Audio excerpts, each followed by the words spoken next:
You're lucky to have a long line, Wilbert told Thomas and Toby. Mine's only 1.5 miles long, with a station at North Shore and another at Litany. The scenery is super though, and my driver says it's better up the valley.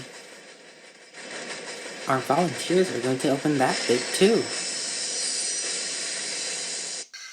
They work hard, but it takes a long time. One of Wilbur's first jobs was at the lead mine. Don't pass the danger notice, Thomas warned.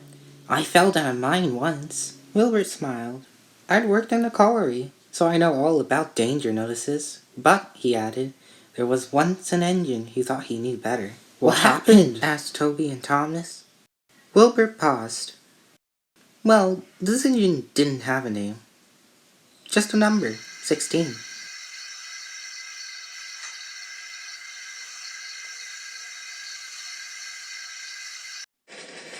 He worked in the steelworks.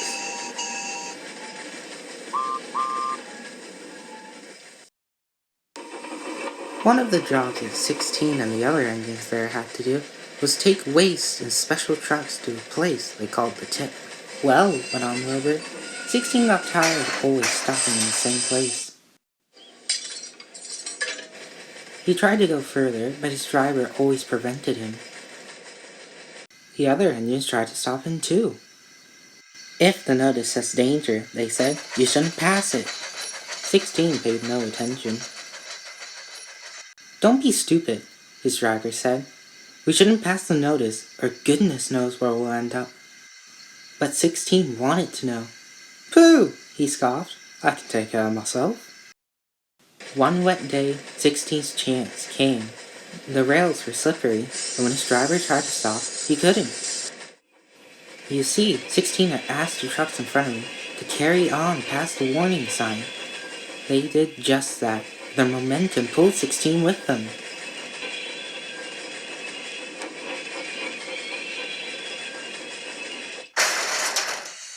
You silly engine, scolded his driver. Wasn't my fault, muttered 16 sulkily.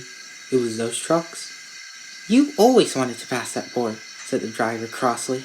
I believe he asked them to drag us on purpose. A foreman ran towards them. What are you doing there, driver? It's not safe.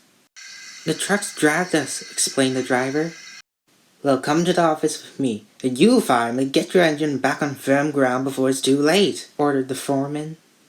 But it was already too late.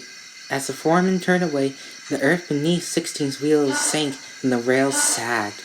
16's fireman knew that if he tried to move the engine now, it would only make things worse. Ooh, groaned 16.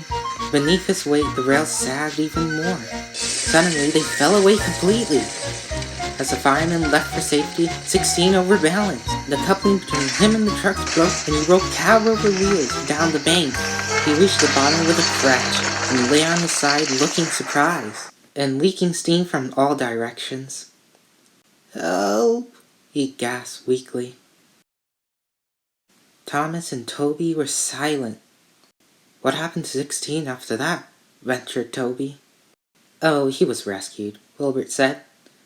But he wasn't repaired and was left in the back of the shed in disgrace. Is he still there? Asked Thomas. He got better than he deserved, smiled Wilbert. Some preservation people came and bought him, and now he lives in the Midlands. But I think he's lucky to be given a second chance. Thomas and Toby could only agree.